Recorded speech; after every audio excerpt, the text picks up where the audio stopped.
ओम शांति भाई जी, आपका बहुत बहुत बहुत स्वागत है आज के इस सत्र में। भाई जी से तो हम सभी परिचित है ही। भाई जी आपके साथ मिलकर आपके साथ जो चिट चैट होती है उसके द्वारा हमें बहुत सारा फायदा होता है। जो आप छोटा छोटा पॉइंट्स देते हैं कि OL क्या है, माना वन लाइनर क्या है, स्लोगन कैसे निकालना है, उदाहरण कैसे देना है, फिर कैसे हिस्ट्री ज्योग्राफी समझनी है, यज्ञ की सारी पॉइंट्स मिला के जो ज्ञान हम लोग आपके द्वारा हमें बाबा दे रहे हैं, जो बाबा हमसे आपको निमित्त रख के हम लोग को आगे बढ़ा रहे हैं, उसके लिए आपका बहुत बहुत बहुत धन्यवाद और बहुत सारा स्वागत हम सभी की ओर से। आपका स्वागत है, स्वागत है, स्वागत है। भाई जी पहले तो मुरली पढ़ते थे, अव्यक्त वाणियां पढ़ लेते थे, लेकिन इतना इंटरेस्ट नहीं आता था, वो लिंक नहीं रहती थी, थोड़ा बोर लगता था कि हाँ एक दिन पढ़ लिया, हाँ अभी 2 दिन के बाद पढ़ेंगे। लेकिन अब ऐसा होता है कि रेगुलर हम लोग एक के बाद पढ़ते हैं, आपकी क्लासेस का वेट करते हैं।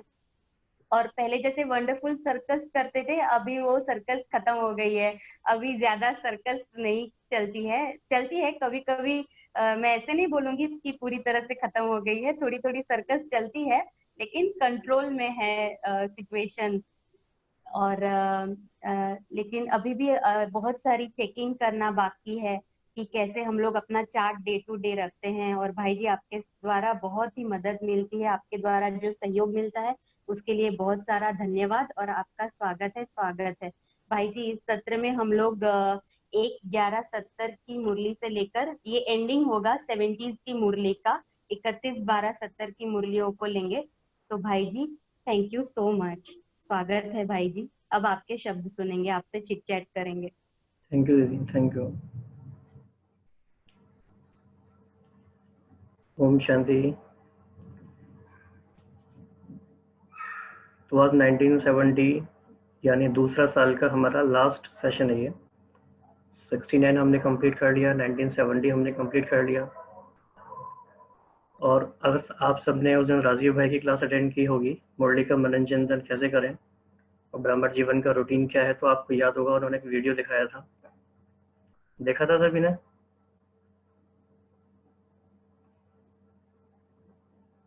आप चैट बॉक्स में बता सकते हैं लिख के। तो उसमें उन्होंने बताया था कि 63 जन्मों के जो यहाँ भरा हुआ है हमारे संस्कार उल्टे, उसको साफ करना है तो उसके 3 तरीके थे। या तो गिलास से पानी डालें, या वो बड़ा जार लेके पानी डालें, या वो बड़ा सा पाइप उसमें लगा दें। तो उसमें इंटेंसिटी चाहिए, उतना वॉल्यूम चाहिए और कंटिन्यूटी चाहिए, तब जाके वो साफ होगा। तो हम वही करने की कोशिश कर रहे हैं कि माइंड को बिल्कुल भी हम ढील ना दें, उसे भी जरा भी फालतू ना छोड़ें, और कंटिन्यूस और बहुत इंटेंसिटी से फोर्सफुली हम उस पर काम करें, ताकि वो सारी जो गंदगी है, जो सारा भरा हुआ है, वो सारा बाहर निकल जाए।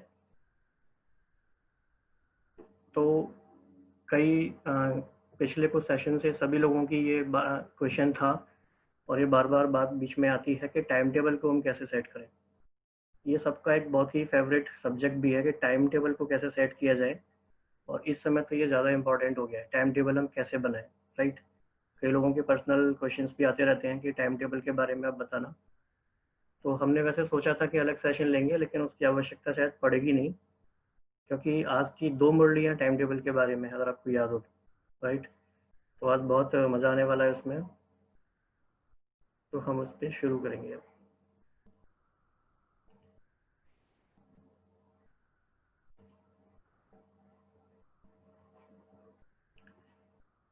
तो just for the context setting, ये 1970 का पार्ट 6 है, जिसका सिलेबस ये है। ये सारी मुरली आज हम कवर करने वाले हैं 1 नवंबर से लेकर 31 दिसंबर तक। बाप समान बनने की युक्तियाँ, डिले इज डेंजर, वर्कर्स की वंडरफुल सर्कस, सामना करने के लिए कामनाओं का त्याग, प्रतिज्ञा करने वालों को माया का चैलेंज, कैचिंग पावर और अमृत वेले से परिवर्तन शक्ति का प्रयोग। और जब भी हम ये टाइटल्स सुनते हैं तो हमें मुरली को इस तरह स्टडी करना है कि वो टाइटल सुनते ही उसका इसेंस हमारी बुद्धि में आ जाए। उस लेवल तक अगर हम पहुंच जाएंगे तो हमारे लिए बहुत ईजी होगा, सब कुछ बहुत मजा आएगा फिर। तो इसमें जो डिले इज डेंजर था, पहले इस बात से शुरू करेंगे आज। बाबा ने इस मुरली में काफ़ी सारा बताया है टाइम टेबल के बारे में बहुत अच्छे से। तो बाबा ने इस बात को ऐसे शुरू किया कि आजकल मुख्य एक कंप्लेन समय प्रति समय सभी की निकलती है। वह कौन सी है? व्यर्थ संकल्पों की। कंप्लीट बनने में व्यर्थ संकल्पों के तूफान वेगन बहुत डालते हैं। तो बाबा आज इसको मिटाने की युक्ति बताते हैं। तो बाबा ने पूछा होगा, मन की व्यर्थ संकल्पों की कंप्लेन कैसे पूरी होगी? तो बच्चे हर बात का आंसर क्या देते हैं? याद की यात्रा। तो ये बात आप समझ गए होंगे, क्योंकि 2 साल की मुरलियाँ हम सब रिवाइज कर ली हैं, कि हर बात में हम याद की यात्रा जब कहते हैं तो एक्चुअली हम अपने दिमाग को ना चला के बचना चाहते हैं, हम शॉर्टकट आंसर देते हैं, तो वो आंसर सही नहीं होता। तो बाबा ने कहा कि इसके लिए भिन्न भिन्न युक्तियां हैं। तो हमें मुरलियों में हमेशा फोकस करना है कि बाबा ने किस बात के लिए कौन सी युक्ति बताई है। जितनी जितनी हम इन युक्तियों को समझ जाएंगे, अपनी लाइफ में अप्लाई करते रहेंगे, उतने ही हम सिद्धि स्वरूप बनते भी जाएंगे। तो बहुत ही इंटरेस्टिंग बातें बाबा ने बताई है। सबसे पहले बाबा ने कहा कि अमृत वेले अपने पूरे दिन की अपॉइंटमेंट की डायरी फिक्स करो, क्योंकि दुनिया में भी जो बड़े आदमी होते हैं उनका एक एक घंटा फिक्स होता है। और ये बात हमने पहले भी की थी कि हमें इस तरह का टाइम टेबल अपना बनाना है। तो कौन कौन भाई बहन हैं ऐसे जो अपने पूरे दिन का टाइम टेबल एक एक घंटे का या तो पहले से बना लेते हैं या बनाने के बाद एटलीस्ट लिख लेते हैं?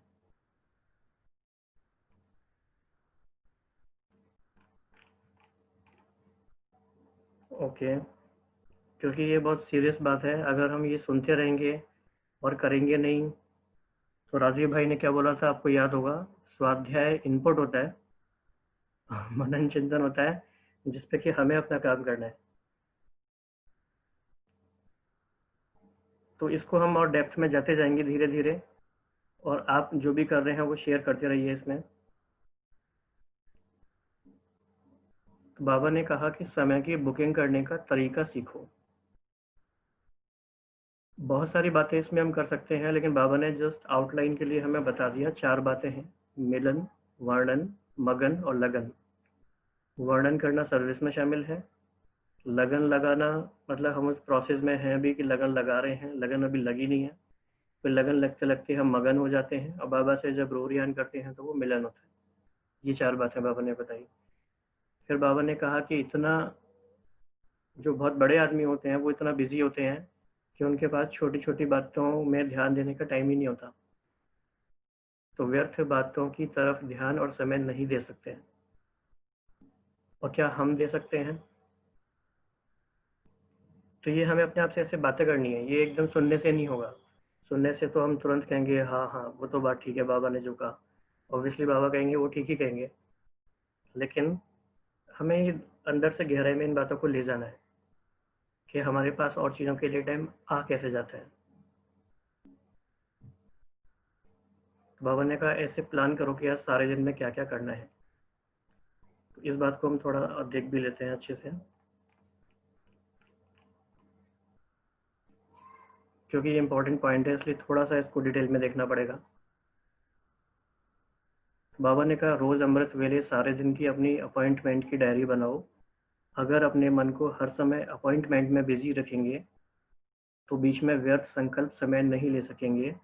अपॉइंटमेंट से फ्री रहते हो तब व्यर्थ संकल्प समय लेते हैं। तो समय की बुकिंग करने का तरीका सीखो और अपने आप की अपॉइंटमेंट खुद ही बनाओ कि आज सारे दिन में क्या क्या करना है।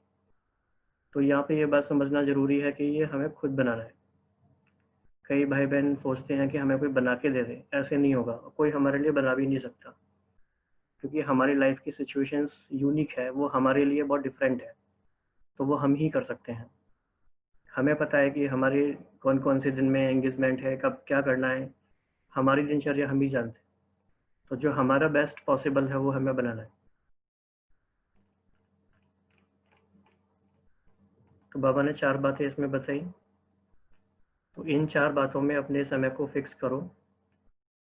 अगर रोज की अपनी दिनचर्या फिक्स करने के लिए अपॉइंटमेंट सारे समय की फिक्स होगी तो बीच में व्यर्थ संकल्पों को डिस्टर्ब करने का समय ही नहीं मिलेगा। अब इसमें क्या क्या गड़बड़ी हो सकती है, अभी भी स्टिल इट इज़ नॉट कि भाई ये हमने बस करना शुरू कर दिया और सब कुछ हो गया। अभी इसमें गड़बड़ ये होगी कि हम लिख लेंगे कि भाई इतने बजे से इतने बजे तक योग करना है, लेकिन सिर्फ इससे काम नहीं चलेगा।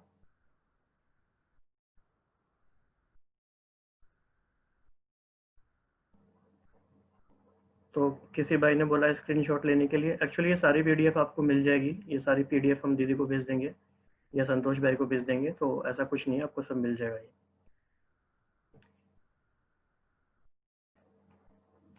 तो ऐसी अपनी दिनचर्या में समय को फिक्स करो, ऐसी अपॉइंटमेंट अपनी निश्चित करो। तो ये एक एक्सपेरिमेंट है और ये अभी आप करना शुरू करेंगे तो हो सकता है 15 डेज बाद 7 डेज बाद इसकी रिजल्ट पता चले।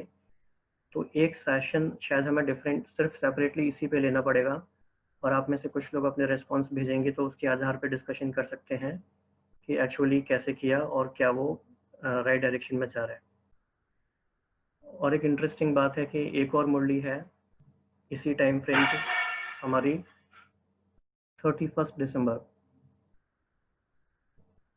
वो मुरली भी टाइम टेबल के बारे में ही है, ठीक है, उसे भी देख लेते हैं।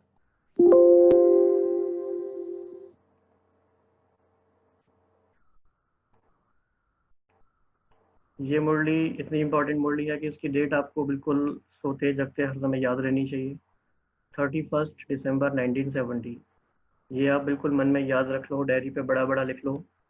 और आप ये भी लक्ष्य रखो कि कोई एक भी ब्राह्मण ऐसा रहना जाए जिसने ये मुरली ना पढ़ी हो अच्छे से।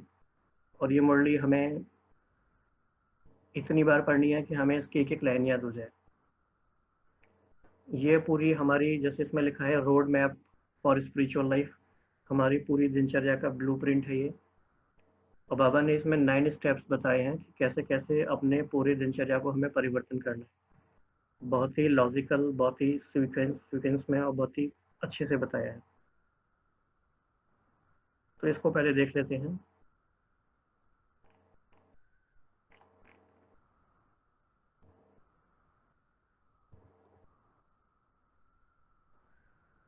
तो ये बहुत इम्पोर्टेंट बात है और इसमें चाहे तो आप बहुत छोटे छोटे नोट्स भी बना सकते हैं जल्दी जल्दी से आप चाहें तो। तो सबसे पहला परिवर्तन है पूरे दिन का, वो क्या है, आदि परिवर्तन जिसे कहते हैं। फर्स्ट स्टेप है कि मैं कौन हूँ। दूसरा है मेरा कौन, या मैं किसके साथ मेरा संबंध है। तीसरा है कि हमारा शरीर एक मंदिर है और मैं इसमें एक चैतन्य मूर्ति हूँ। इन सब बातों का विस्तार भी हम देखेंगे क्या है, बहुत इंपॉर्टेंट है वो एक एक लाइन, लेकिन अभी एक फ्रेमवर्क पूरा क्या है वो समझ लेते हैं। तो लॉजिकल है, पहले हम उठे तो मैं कौन हूँ, किसका हूँ। तीसरी बात है शरीर मंदिर है, इसमें मैं चैतन्य मूर्ति हूँ। उसके बाद फिर हमारा गॉडली स्टूडेंट का रूप होता है। उसके बाद फिर हम सेवा के क्षेत्र में आते हैं, गॉडली सर्विस पर है। फिर जब हम कार्य व्यवहार में आते हैं तो हम डबल इनकम कर रहे हैं, डबल हमारी कमाई हो रही है। तो जब हम व्यक्तियों के, वस्तुओं के और वैभवों के कनेक्शन में आते हैं तो आत्मिक भाव रखना है और अनासक्त भाव रखना है। और जब बाकी साधनों के संपर्क में आते हैं तो सिद्धि स्वरूप होकर उनको कार्य में लगाना है। और रात में जब सोते हैं तो क्या करना है, इन सबको हम डिटेल में देखेंगे।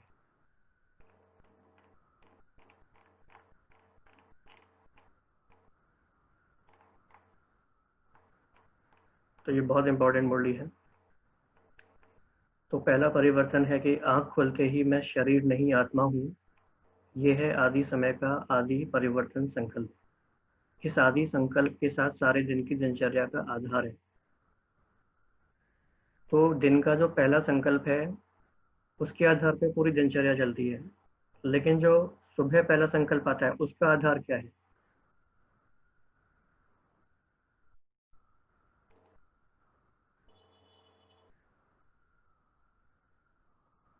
कौन बताएंगे? राजीव भाई ने भी बताया था उस दिन ये। यस, रात को जैसे स्थिति में सोते हैं अमृत वेले, वैसे ही हमारी स्थिति होती है। तो आपकी उस क्लास का भी टेस्ट हो रहा है कि कितना आपको याद है।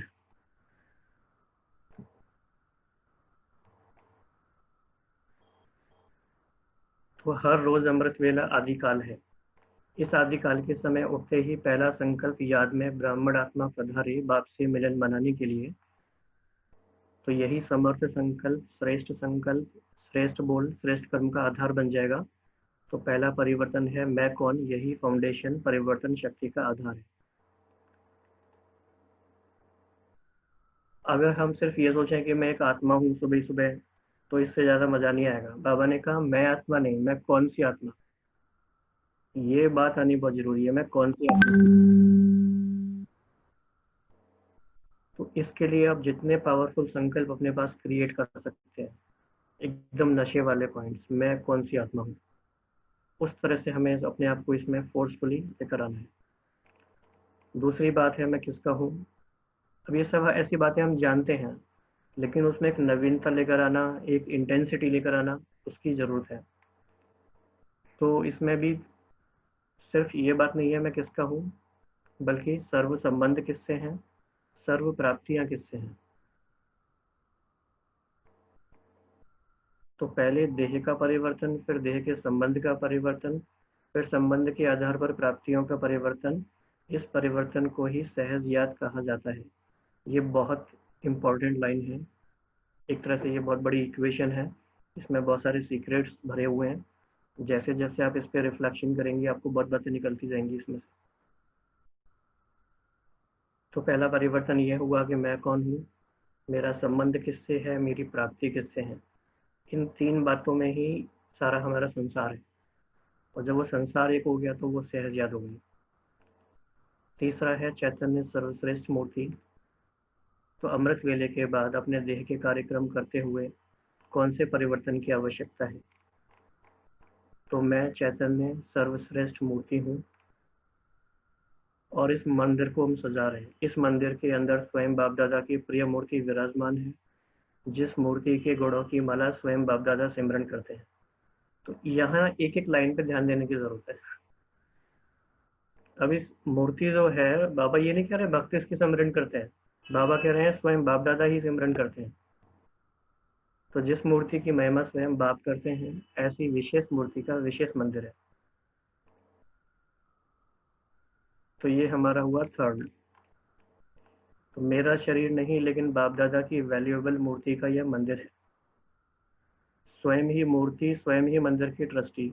अब ये भी इंटरेस्टिंग बात है, मूर्ति भी हम ही हैं और मंदिर की ट्रस्टी भी हम ही है। कितना इंटरेस्टिंग है ये। तो इस परिवर्तन संकल्प के आधार पर मेरापन और देहभान परिवर्तन हो जाएगा। फिर है fourth, godly student. Godly student का जब संकल्प आएगा तो कौन कौन से और संकल्प आने चाहिए। मैं साधारण स्टूडेंट नहीं, साधारण पढ़ाई नहीं, लेकिन डायरेक्ट बाप रोज दूर देश से हमको पढ़ाने आते हैं। भगवान के वर्षन हमारी पढ़ाई है, श्री श्री की श्रीमत हमारी पढ़ाई है, जिस पढ़ाई का हर बोल पद्मों की कमाई जमा कराने वाला है। और जब तक इसका नशा नहीं होगा तो वो मजा नहीं आएगा। फिर ये नशा जिसको हो जाए कि भगवान हमें पढ़ाने आए, तो फिर काम हो जाएगा। तो भगवान बोल रहे हैं, हम सुन रहे हैं, मेरे लिए बाप टीचर बनकर आए हैं, मैं स्पेशल लाडला स्टूडेंट हूँ, इसीलिए मेरे लिए आए हैं। कहाँ से आए हैं, कौन आए हैं और क्या पढ़ा रहे हैं। यह परिवर्तन श्रेष्ठ संकल्प रोज क्लास के समय धारण करो और पढ़ाई करो। क्लास के समय भी, और जब जब भी हम अव्यक्त बॉडी रिवाइज कर रहे हैं या कुछ भी कर रहे हैं, कहाँ से आए हैं, कौन आए हैं और क्या पढ़ा रहे हैं। साधारण क्लास नहीं, सुनाने वाले व्यक्ति को नहीं देखो, लेकिन बोलने वाले बोल किसके हैं उसको सामने देखो। व्यक्त में अव्यक्त बाप और निराकारी बाप को देखो। तो बाबा कह रहे हैं आगे चले। पढ़ाई भी पढ़ ली, अब क्या करना है। तो लॉजिकल है, पहले उठे मैं कौन, मेरा कौन, सारे संबंध किससे, प्राप्ति किससे, फिर शरीर के आधार से ये मंदिर है, हम इसमें मूर्ति हैं, चौथे हम स्टूडेंट बन गए, अब आ गई गॉडली सर्विस।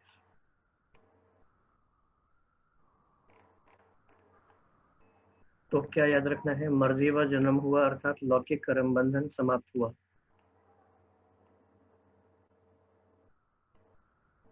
और ये कर्म बंधन नहीं, सेवा का संबंध है। सेवा के संबंध में वैरायटी प्रकार की आत्माओं का ज्ञान धारण कर। एक एक लाइन में कितनी सारी बातें हैं। सेवा का संबंध समझ करके चलेंगे तो बंधन में तंग नहीं होंगे। लेकिन अति पाप आत्मा, अति अपकारी आत्मा, बगुले के ऊपर भी नफरत नहीं, घृणा नहीं, निरादर नहीं, लेकिन विश्व कल्याणकारी स्थिति में स्थित हो, रहम दिल बन तरस की भावना रखते हुए सेवा का संबंध समझकर सेवा करेंगे, और जितने होपलेस केस की सेवा करेंगे तो उतने ही प्राइज के अधिकारी बनेंगे। नामी ग्रामी विश्व कल्याणकारी गाए जाएंगे, पीस मेकर की प्राइज लेंगे। तो बाबा ने सेवा के बारे में भी बहुत गहरी बातें बताई हैं इसमें। लेकिन सेवा करते करते अटैचमेंट में नहीं आना, ये प्रिकॉशन भी है। और सेवा का संबंध अर्थात त्याग और तपस्वी रूप। 5 हो गए, अब 6 ये भी बहुत इंपॉर्टेंट है, थोड़ा सा सूक्ष्म है ये, क्योंकि गॉडली सर्विस भी हो गई तो फिर आप कुछ लौकिक कार्य व्यवहार भी करेंगे। तो शरीर निर्वाह के पीछे आत्मा का निर्वाह भूल नहीं जाना चाहिए। व्यवहार करते करते शरीर निर्वाह और आत्म निर्वाह दोनों का बैलेंस हो, नहीं तो व्यवहार माया जाल बन जाएगा। अधिकतर लोगों के साथ एक्चुअली ये हो जाता है, हो गया है। वो अपने शारीरिक व्यवहार को चलाने में इतना समय देते हैं कि उनको अपने 21 जन्मों के लिए जो कमाई करनी है उस पर उतना ध्यान नहीं होता, और वो एक जन्म के लिए जो टेम्परेरी चीज़ों में हम बहुत बिजी हो जाते हैं। तो वो लॉजिकल भी राइट नहीं है। अगर हम एक सिंपल मैथमेटिकल भी कैलकुलेशन करें तो 21 जन्मों के लिए जितना टाइम देना है तो वो 21 गुना होना चाहिए। तो लौकिक के लिए बेसिकली हमें 1 घंटा देना चाहिए, 1 घंटे से भी कम। तो ऐसी जाल जो जितना बढ़ाते जाएंगे उतना फंसते जाएंगे। तो हम बाबा की बात को सुनते सुनते चेकिंग भी कर लें कि हम शरीर निर्वाह के लिए ज़्यादा टाइम देते हैं या आत्म निर्वाह के लिए ज़्यादा टाइम देते हैं। तो ये भी चेकिंग की बात है। तो याद की विधि और धन की वृद्धि दोनों साथ साथ होनी चाहिए। धन की वृद्धि के पीछे विधि को छोड़ नहीं देना है। इसीलिए बाबा ने कहा कि लौकिक स्थूल कर्म को भी कर्म योगी की स्टेज में परिवर्तन करो। और क्या याद रखना है कि मैं सिर्फ व्यवहारी नहीं लेकिन परमार्थी भी हूँ।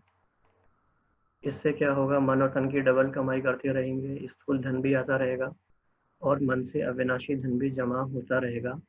एक ही तन द्वारा एक ही समय मन और धन की डबल कमाई होती रहेगी। तो सदा यह याद रहे कि डबल कमाई करने वाला हूँ।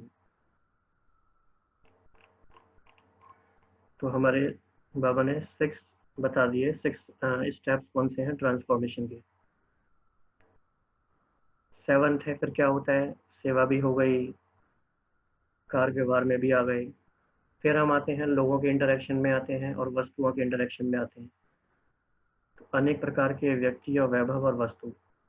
इसमें क्या करना है, व्यक्तियों के प्रति आत्मिक भाव और वस्तु और वैभवों के लिए अनासक्त भाव धारण करना है। वैभव और वस्तु अनासक्त के आगे दासी के रूप में होगी और आसक्त भाव वाले के आगे चुंबक की तरह फंसाने वाली होगी। तो व्यक्ति या भाव में आत्मा भाव और अनासक्त भाव परिवर्तन करो। 8th पॉइंट है इसमें,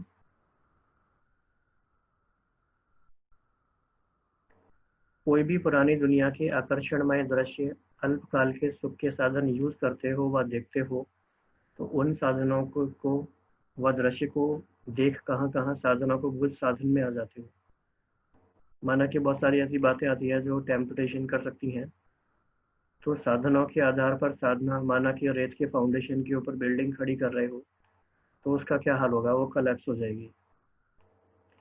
तो याद रखना है कि साधन निमित्त मात्र है, साधना निर्माण का आधार है।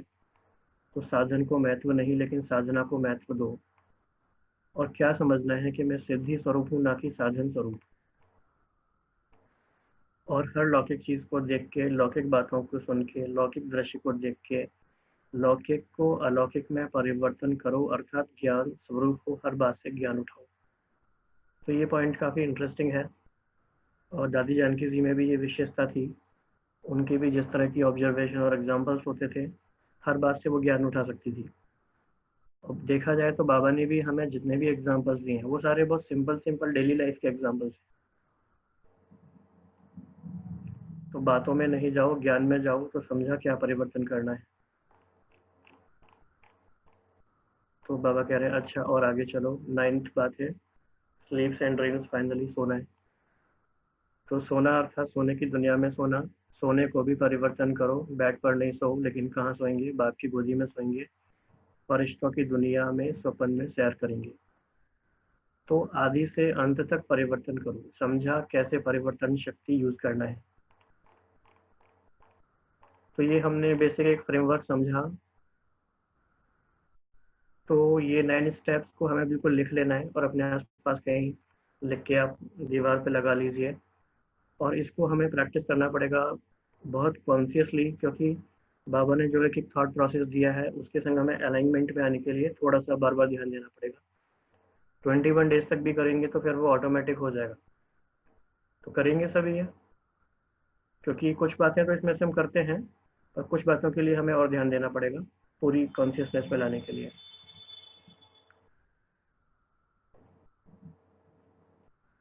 ओके। और ये मुरली, ये वाली मुरली तो आप सबके संग डेट शेयर कर देना बिल्कुल। बहुत इंपॉर्टेंट मुरली है, सबको याद रहनी चाहिए। 31 दिसंबर 1970 की मुरली। और जब भी कोई 7 डेज कोर्स करते हैं तो उसके बाद पहले दूसरे हफ्ते में ये मुरली उनको बता देनी चाहिए कि कैसे कैसे आपको अपनी पूरी दिनचर्या में परिवर्तन लेकर आने हैं। और बहुत सिंपल चेंजेस हैं ये, क्योंकि ये स्मृति के लेवल पे है, तो कोई बाहर ऐसी मुश्किल वाली बात भी नहीं है।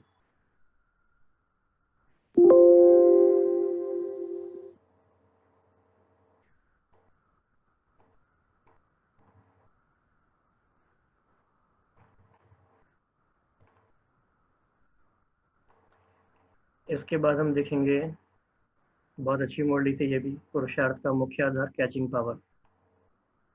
ज्ञान के कुछ कुछ कॉन्सेप्ट ऐसे होते हैं जिनका मीनिंग हमने अपने ही हिसाब से समझा हुआ होता है, और हमें वो मीनिंग नहीं पता होता कई बार कि बाबा क्या कहना चाह रहे हैं। जैसे बाबा जब कहते हैं कि अनुभव की अथॉरिटी सबसे बड़ी अथॉरिटी है, तो इस अनुभव शब्द के भी 2-3 मीनिंग अलग अलग भाई बहने निकालते हैं। ऐसे ही बाबा जब कहते हैं कैचिंग पावर, तो इसका भी मीनिंग क्या है, क्या कैच करना है हमें।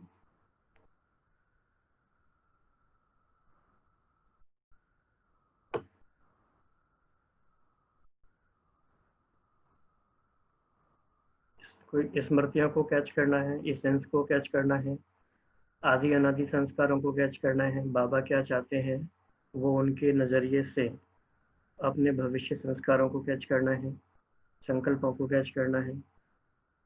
ओके।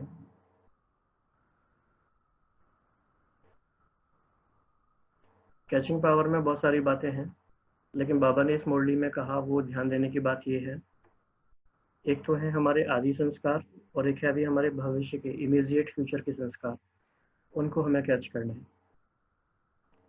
बाबा ने फिर इसमें साइंस का एग्जांपल दिया कि जैसे वैज्ञानिक लोग क्या कोशिश करते हैं कि जो भी स्पेस में साउंड है उनको कैच करने की कोशिश करते हैं, लेकिन उसके लिए आपको बनानी पड़ेगी अपनी स्मृति को श्रेष्ठ और स्पष्ट। और जितनी जितनी स्मृति श्रेष्ठ होगी तो हमारी वृत्ति और दृष्टि भी श्रेष्ठ होगी।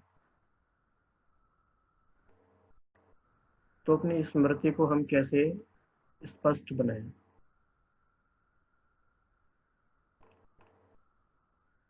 कैसे स्पष्ट स्पष्ट बनाएं और पावरफुल बनाएं।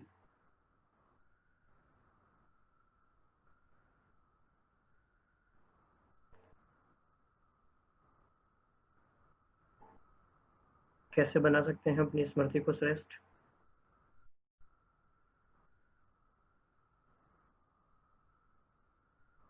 तो आत्मा के ओरिजिनल संस्कार की प्रैक्टिस, वेरी गुड।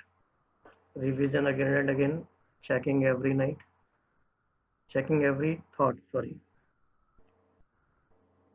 श्रेष्ठ स्वमान से, दिव्य दृष्टि को पावरफुल बनाकर,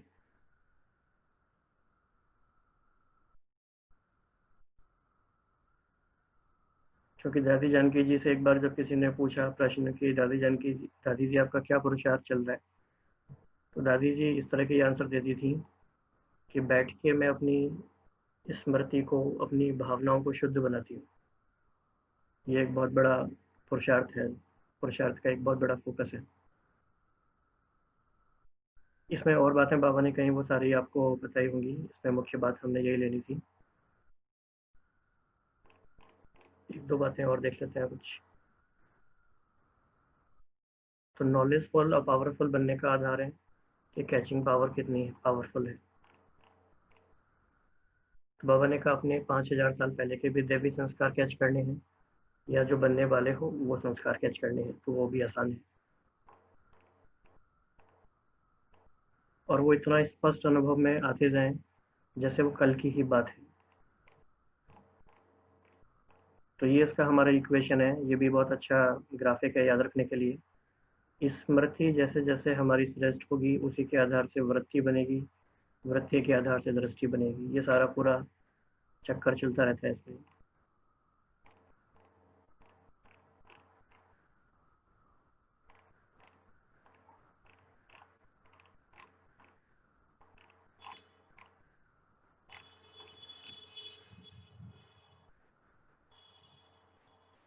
ओके।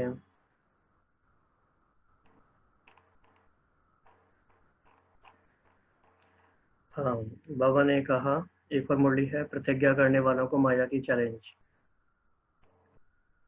तो माया ने हमें चैलेंज किया हुआ है।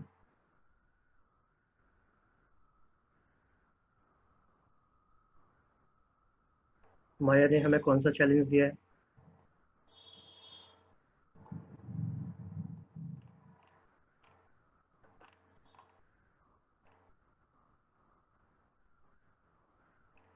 प्रैक्टिकल पेपर होने का स्टडी करते समय अनुभव किया।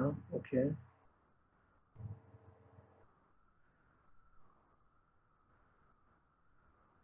8 घंटे योग नहीं करने का चैलेंज किया माया ने।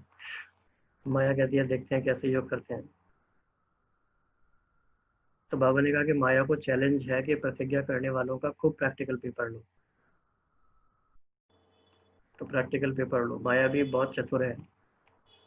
तो बाबा ने इसका एग्जाम्पल बताया कि माया कैसे चतुर है। जैसे जब कोई शरीर छोड़ते हैं तो कभी कभी सांस छिप जाता है और समझते हैं कि फलाना मर गया, लेकिन छिपा हुआ सांस कभी कभी फिर से चलने भी लगता है।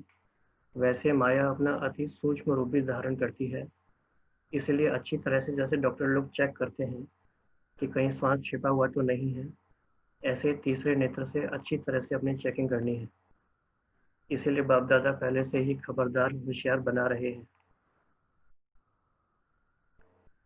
लेकिन दुनिया में भी देखा जाता है कि जितनी जितने हम एडवांस होते हैं टेक्नोलॉजी में, हमारे जो दुश्मन हैं या जो हमला करने वाले होते हैं वो और भी एडवांस हो जाते हैं। तो ऐसे ही माया भी अधिक अधिक एडवांस होती जाती है, और हमें भी अपनी डिफेंस स्ट्रेटजी को बहुत एडवांस करना होगा।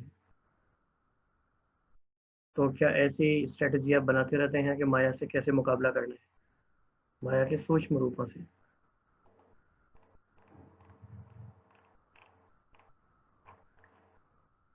तो पेपर हॉल में जाने के लिए हिम्मतवान बनना है।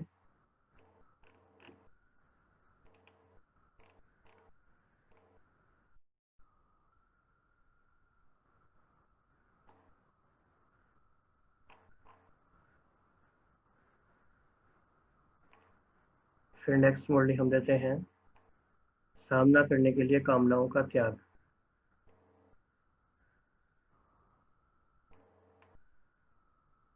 इसमें बाबा ने कहा कि अपने संपूर्ण स्वरूप को धारण करो या उसका आह्वान करो, उसको अपने समीप लेकर आओ। और उसके लिए बाबा ने कहा कि इच्छा मात्र अविद्या की स्थिति बनानी पड़ेगी, और उसी से ही जय जयकार और हाहाकार भी होगी, और धर्मराज की मार से बच सकेंगे। और जब ये याद रखेंगे तो संपूर्ण स्वरूप को धारण कर सकेंगे, क्योंकि मार से तो भूत भी भागते हैं, तो आपके अंदर जो भूत हैं वो भी भाग जाएंगे। लेकिन इसमें ये नहीं कहना है कि हम प्रयत्न करेंगे। प्रयत्न और प्रतिज्ञा दोनों में फर्क होता है। तो बाबा कह रहे थे कि पेपर वचन में तैयार हो रहा है। तो बाबा भी हमारे संग खेलते रहते हैं, कभी कभी कहते हैं कि क्वेश्चन पेपर बताएंगे नहीं, कभी बता देते हैं। बाबा ने इसमें कहा कि 4 बातें हैं संपूर्णता की, लेकिन वो बताएंगे नहीं। तो वो 4 बातें कौन सी हैं पता है?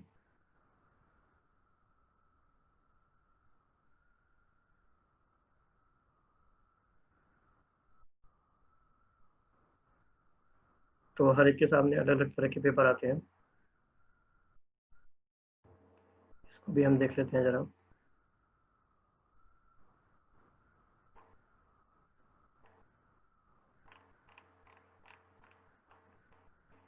इसमें एक बहुत अच्छी लाइन थी, बाबा ने कहा कि स्व स्थिति को मास्टर सर्वशक्तिवान कहा जाता है। आपने नोट किया होगा कि 1970 की मुरली में बहुत बार ये रिपीट हुई है बात, मास्टर सर्वशक्तिवान।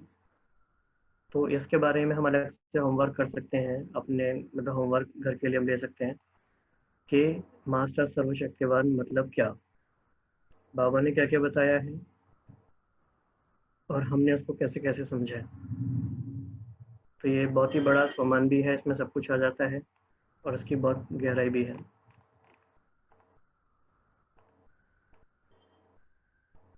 इसी की सूक्ष्म बातें की है कि बाबा ने कहा इसी स्थिति का वर्णन है इच्छा मात्रम अविद्या। तो अपने से पूछो कि इच्छा मात्रम अविद्या ऐसी स्थिति हम ब्राह्मणों की बनी है, ये है अंतिम स्वरूप। तो सदैव अपने संपूर्ण और भविष्य स्वरूप ऐसे दिखाई दे। तो जैसे स्थूल चोला धारण कर लेते हो वैसे यह संपूर्ण स्वरूप धारण करो। तो बाबा ने कहा जब ये जानते भी हो, पता भी है, तो फिर उसको धारण करने में देरी क्यों? तो बाबा कई बार थोड़ा सा कहते हैं कि हार खाने वाले को न सिर्फ हार लेकिन धर्मराज की मार भी खानी पड़ती है। तो क्या हार और मार मंजूर है? तो मार से तो भूत भी भागते हैं। तो बाबा उसका कॉन्सिक्वेंस बता रहे हैं, रिजल्ट बता रहे हैं कि क्या क्या होगा। बार बार हार खाने वाले को देवताओं के हार बनाने वाले बनना पड़ेगा। जितना ही बार बार हार खाते रहेंगे उतना ही बार बार हार बनानी पड़ेगी। रतन जड़ित हार बनते हैं ना। फिर द्वापर से भी जब भक्त बनेंगे तो अनेक मूर्तियों को बार बार हार पहनाना पड़ेगा, इसीलिए हार नहीं खाना। तो बाबा कह रहे हैं जो बलिहार हो गए हैं उनका पेपर लेंगे और आप लोगों का पेपर वतन में तैयार हो रहा है।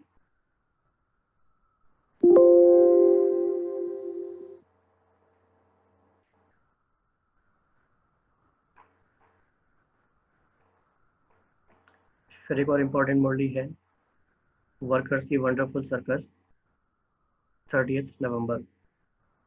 इसमें बाबा ने कहा कि अभी समय अनुसार आप ये अफोर्ड नहीं कर सकते, क्योंकि छोटी छोटी गलतियां भी जो करोगे वो बड़ी मानी जाएंगी, उनका असर बड़ा होता है, उनका इम्पैक्ट बड़ा होता है। तो ऐसी कौन कौन सी गलतियां होती हैं, अगर हम आइडेंटिफाई करने की कोशिश करें तो छोटी सी गलती का बड़ा इम्पैक्ट होता है, बड़ा रिजल्ट होता है नेगेटिव। ऐसी कौन कौन सी गलतियां होती हैं, तो इसके बारे में बताइए।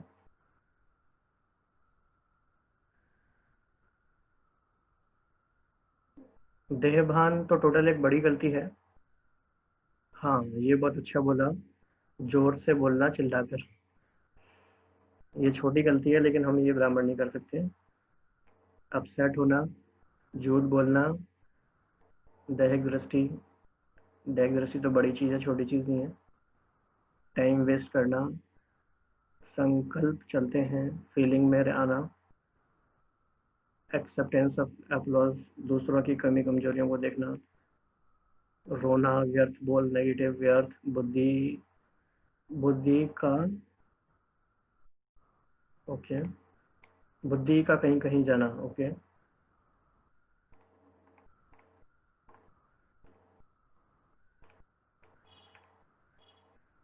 पैसे की लेन देन, ओके, जोर से हंसना, फीलिंग में आना। आप है ना अपने, हाँ, ये बात सही, प्रकाश भाई ने अच्छा बोला। टोन, हमारे बात करने की टोन क्या है? कई बार टोन ऐसी होती है कि हमारी बात टोंट जैसी लगती है, किसी को बीच में टोकना, हंसी उड़ाना, टोंट की भाषा, विस्मृति, साधारणता में आ जाना, इच्छाएं रखना, बहानेबाजी, एक्सप्रेशंस, बिना पूछे चीज यूज कर लेना,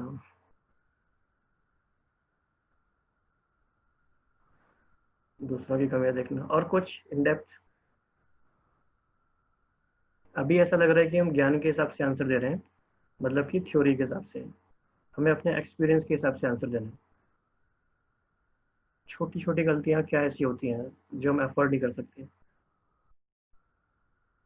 फूड में आसक्ति, आत्मिक स्मृति से टोनात्मक होगी क्या? बिल्कुल। नाराज हो जाना, ये तो बड़ी बात है, छोटी बात थोड़ी है। अनुमान लगाना, बड़ों को शिकायत करना, रोब में आकर बोलना, गॉसिप करना, श्रीमत में मनमत मिक्स करना, खान पान। ठीक है, इसके बारे में और सोचा जा सकता है। डोमिनेंट होना, ठीक है। जहाँ आसक्ति होगी वहाँ माया आ सकती है। भय, नहीं, अभी हमें काफी और अपनी बात पर अड़े रहना। मेरे अनुसार कार्य नहीं हुआ तो हलचल में आ जाते। ठीक है। बाबा ने फिर कहा कि जैसे जैसे आगे बढ़ रहे हो और मास्टर सर्वशक्तिवान अपने आप को कहते हो, तो हर बात में फुल होना पड़ेगा, हर बात में फुल चाहिए। तो कौन कौन सी बातों में फुल चाहिए? कोशिश करके हमें सिर्फ ज्ञान के आधार पर आंसर नहीं देना है, अपने पर्सनल एक्सपीरियंस के आधार पर आंसर देना है कि हमें क्या लगता है किस किस बात में फुल होना चाहिए।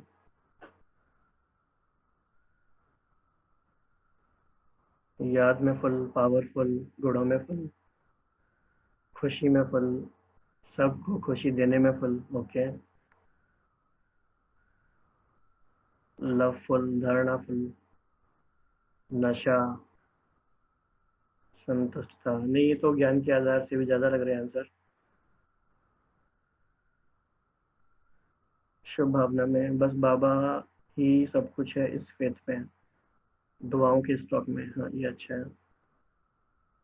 बाद में कर लेंगे कि मन मत, सहयोग में बाबा से रिलेशन फुल रखना है। बहुत बातें ऐसी हैं जो भी आ सकती हैं, ये तो अभी बहुत थ्योरी के हिसाब से सारा आंसर नहीं देना है।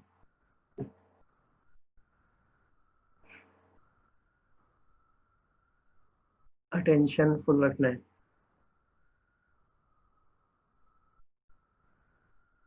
फुल अटेंशन होगा तो सब कुछ हो जाएगा। फिर बाबा ने कहा कि हर एक मास्टर सर्वशक्तिवान है। कैसे? और इसका प्रत्यक्ष प्रमाण ये है कि जो जो सर्वशक्तिवान है उसको तुम बुला लेते हो, इसलिए सभी मास्टर ऑलमाइटी हो। तो बाबा ने सबको, सबका सम्मान जागृत कर दिया। फिर बाबा ने कहा कि इतनी बात समझ में आ भी गई, इतनी बात समझा भी दी, तो अब बुद्धि अब जाती कहाँ है? ये एक बहुत चेकिंग के लिए गहरा पॉइंट है कि हमने सारी बात समझ ली कि किसी रिश्ते से कुछ नहीं मिलना, किसी पदार्थ से कुछ नहीं मिलना, और सब जगह सब एक्सपीरियंस करके देख लिया, फिर बुद्धि कहाँ जाती है? तो ये नोट करने वाली बात है कि हमारी बुद्धि कहाँ कहाँ जाती है।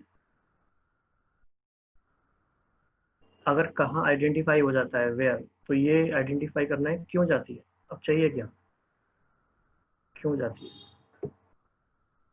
तो ये भी एक आप एक पर्सनल होमवर्क की तरह ले सकते हैं, क्योंकि मुरली से फॉलोअप हमें करना है, मतलब कि मनन चिंतन करना है और चेकिंग करना, अपना एनालिसिस करना, ये भी सारा उसी का पार्ट है। ब्राह्मणों की बुद्धि ब्राह्मणों में ही जाती है। किसी ने लिखा। तो ये अच्छी बात है, खराब बात है?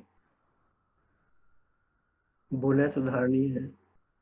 बाप से पक्का रिलेशनशिप नहीं बनाया है, दैट्स वाई। यस, कुछ प्राप्ति के लिए, क्योंकि सब कुछ प्राप्ति यानी प्राप्ति स्वरूप नहीं बने हैं, संतुष्ट नहीं हुए हैं, फुल नहीं हुए हैं। तो फुल नहीं हुए हैं इसलिए बुद्धि जाती है, इसलिए दोनों बातों का कनेक्शन है। कहीं ना कहीं प्राणी दुनिया में रस आ रहा है तो वो इसीलिए आ रहा है क्योंकि एक रस हुए नहीं है। फिर बाबा ने पूछा कि बैटरी चार्ज कराने आए हो या ये चेकिंग कराने आए हो कि बैटरी चार्ज हुई है कि नहीं हुई है। फिर बाबा ने जैसे बताया था कि सलोगन मेथड यूज करना है, तो एक और सलोगन है प्योरिटी इज प्रॉस्पेरिटी। फिर बाबा ने इसमें सर्कस की बात की है, तो सर्कस में 3 बातें बच्चे करते हैं। तो सर्कस की 3 बातें कौन सी हैं?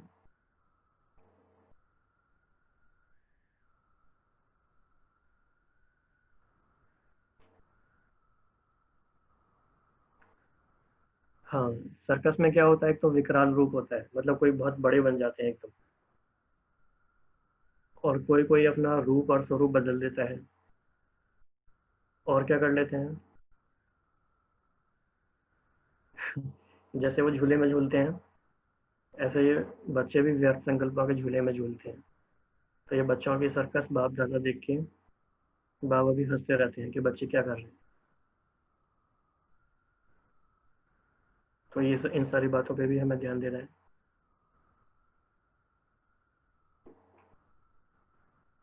फिर हमारी फर्स्ट मुरली थी इस वीक की,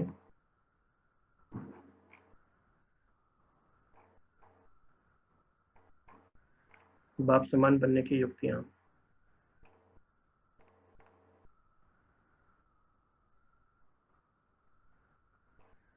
तो इसमें बाबा ने काफी अच्छा पॉइंट बताया कि एक ऐसा कौन सा शब्द है जैसे याद रखो तो आपका पुरुषार्थ बहुत इजी हो जाएगा, बहुत एक्यूरेट भी हो सकता है।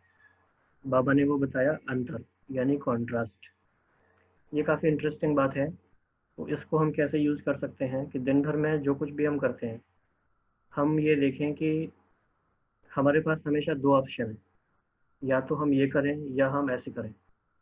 और दोनों का रिजल्ट हमारे सामने होना चाहिए कि अगर हम ये करेंगे तो ऐसे होगा, ये करेंगे तो ऐसे होगा। दोनों का अंतर हमारे सामने है। तो जब ये अंतर सामने रहेगा हर चीज़ का, तो हम एक राइट डिसीजन ले पाएंगे। तो किन किन बातों का अंतर हमें पता होना चाहिए?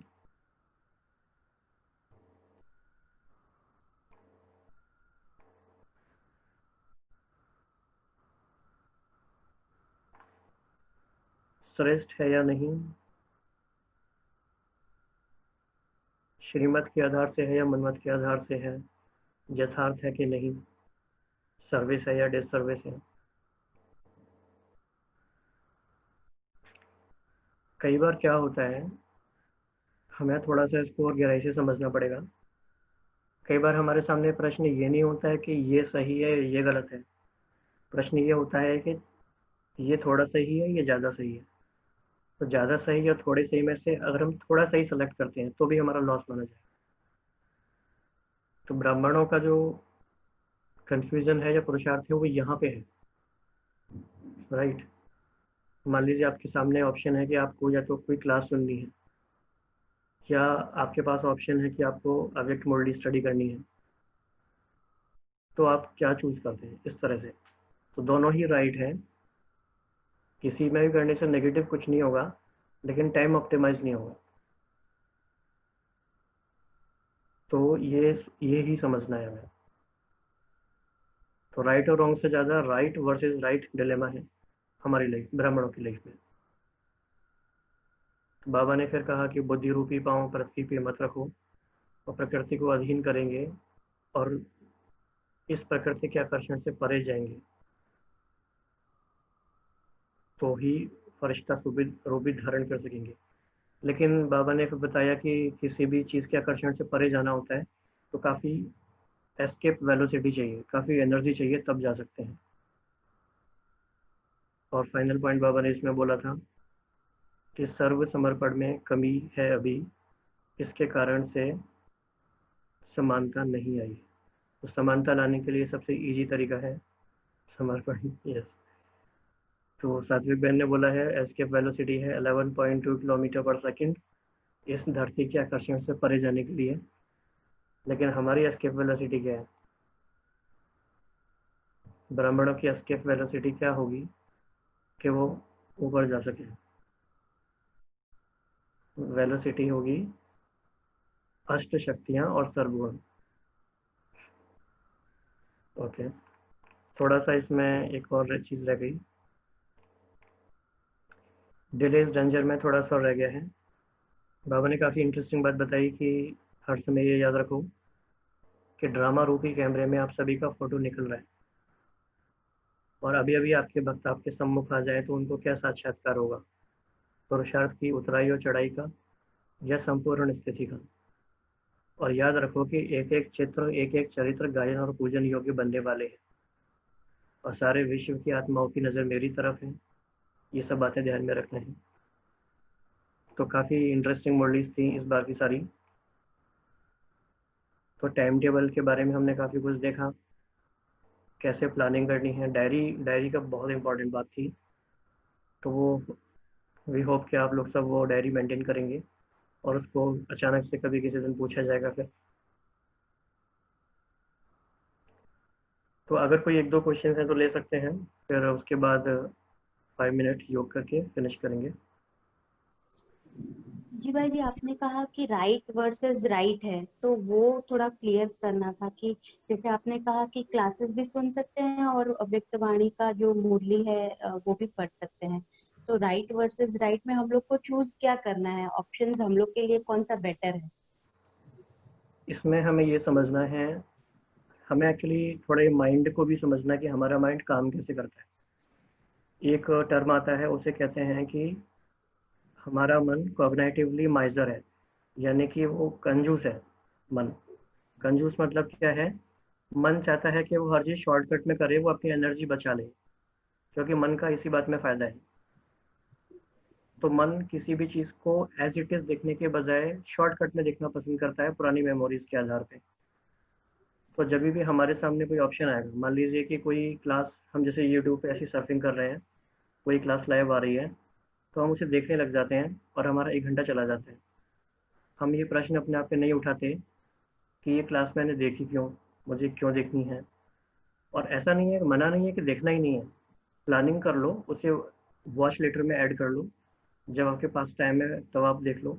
लेकिन रैंडमली हम सर्फिंग करते रहेंगे तो हमारा बहुत सारा टाइम ऐसे ही चला जाता है, और हम प्रायोरिटी सेट नहीं कर पाते, और हम प्रोडक्टिव नहीं हो पाते कि हमें एक्चुअली करना क्या लाइफ में। तो फिर क्या होता है, स्टिमुलस बेस्ड रिस्पॉन्स होता है। ये चीज़ दिखी तो हमने ये कर लिया, वो चीज़ दिखी तो हमने वो कर लिया, उसमें हमारी चॉइस नहीं है, हमने डिसाइड नहीं किया।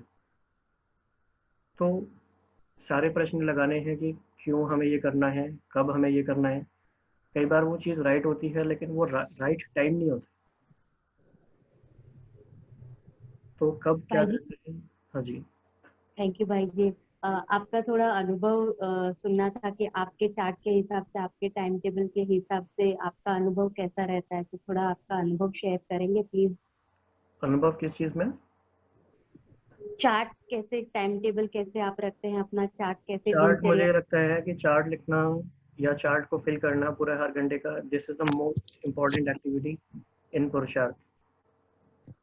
और आपकी लाइफ पूरी इससे सेटल हो सकती है, मतलब मेरा एक्सपीरियंस तो ये है, it is very very very important activity. जब भी दिन में, मतलब योग करने से पहले भी आप इसे करोगे तो ज़्यादा बेटर है। जब जब भी आप आके बैठते हो योग के लिए, तो सबसे पहले आप आपने जब से चार्ट नहीं फिल किया है वो आप फिल करने लग जाओ कि पिछले 3 घंटे में आपने क्या क्या किया। तो जितना माइक्रो जा सकते हैं, माइक्रो लेवल पर जा सकते हैं, उतना अच्छा है। वो डिपेंड करता है, आप हर एक आधे घंटे को देखो क्या चल रहा था, क्या किया था। और इन सब के पीछे न्यूरोलॉजिकल बेसिस भी है, साइकोलॉजिकल बेसिस भी है कि ऐसे करने से क्या फ़ायदा होता है। ऐसे करने से ये फ़ायदा होता है, इसका एक बहुत अच्छा एग्जाम्पल है, एक न्यूरोलॉजिस्ट ने बताया है, रिसर्च किया उन्होंने। जैसे आप सबने पोस्ट ऑफिस देखा होगा, राइट? पोस्ट ऑफिस में बहुत सारी चिट्ठियाँ, डाक वगैरह आती है, तो उनकी शॉर्टिंग की जाती है, पहले उनको छांट के रखा जाता है, फिर फाइनली उनको भेजा जाता है उनके डेस्टिनेशन पे। तो जब हम अपना चार्ट वगैरह रख रहे होते हैं, ये सारा पोता मिल कर रहे होते हैं, तो अपने मन को हम डीक्लटर कर रहे होते हैं, मन को हम साफ कर रहे होते हैं। तो ये सारी छंटनी हो जाती है पोता मिल लिखने में कि क्या चीज़ों को कहाँ कहाँ पे भेजना है। और जब हम सोते हैं तो उसमें वो सारी मेल्स पर चली जाती हैं, यानी हमारा माइंड खाली हो जाता है। इसीलिए सुबह जब हम उठते हैं तो बिल्कुल हम फ्रेश हो सकते हैं। तो ये सब भी समझना ज़रूरी है।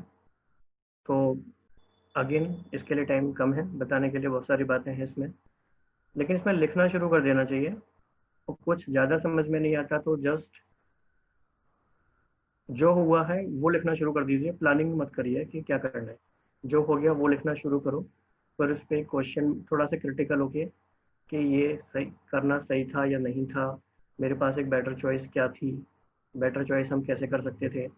तो धीरे धीरे धीरे धीरे ये हैबिट मॉडिफिकेशन की बात है, एक्चुअली संस्कारों को परिवर्तन करने की बात है। It takes time. इसमें किसी ने पूछा है कितनी कितनी देर में लिखना है।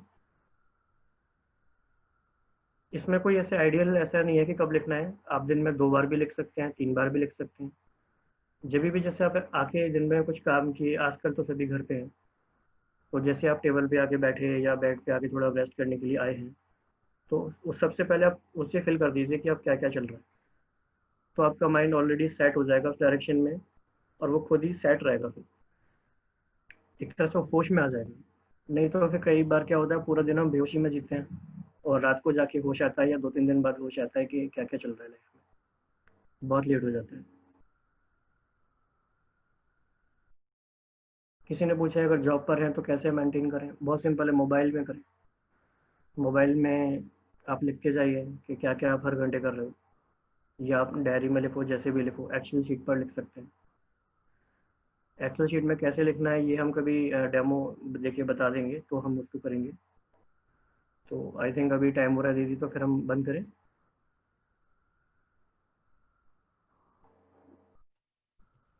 जी भाई जी, आपका बहुत बहुत बहुत धन्यवाद। बहुत सारी पॉइंट्स क्लियर हो गई है आज कि डीले करने से, और अगर हम अभी भी अपना चार्ट रखने में डीले करेंगे तो डेंजर में फंस जाएंगे। बहुत सारा आपने होमवर्क दे दिया है कि माइक्रो लेवल पर कैसे चेकिंग करनी है, और मास्टर सर्वे शक्तिवान माना क्या, कि बाबा ने हमें क्या कहा और हमने कितनी धारणाएं की हैं। तो बहुत सारा होमवर्क भी मिल गया है नेक्स्ट क्लास के लिए। थैंक यू भाई जी। और हमारे सारे जो नए नए पार्टिसिपेंट्स हैं उन लोग के लिए भी थैंक यू है, क्योंकि अगर आप ज्वाइन करना चाहते हैं तो हमारा जो अव्यक्त मुरली का क्लास सुबह चलता है, आपको लिंक इसमें दे दी गई है, तो उसके लिए भी आप इसमें ज्वाइन कर सकते हैं। इसमें बहुत सारी वर्कशॉप होती है, बहुत सारे बड़े भाईजियों का क्लास होता है, जिससे हम लोग के बहुत सारे डाउट भी क्लियर होते हैं। तो thank you Baba, thank you भाई जी, थैंक यू संतोष भाई जी की आपने हमें इतना बड़ा मौका दिया है। हम लोग जुड़ रहे हैं भाई जी के साथ, बाबा के साथ, और ज्यादा से ज्यादा हम लोग का कनेक्शन बन रहा है बाबा के साथ। थैंक यू भाई जी, आपका बहुत बहुत दिल से शुक्रिया, क्योंकि आप इतना क्लैरिफिकेशन नहीं होता तो हम लोग शायद उलझन में ही फंस जाते। थैंक यू भाई जी। ओम शांति।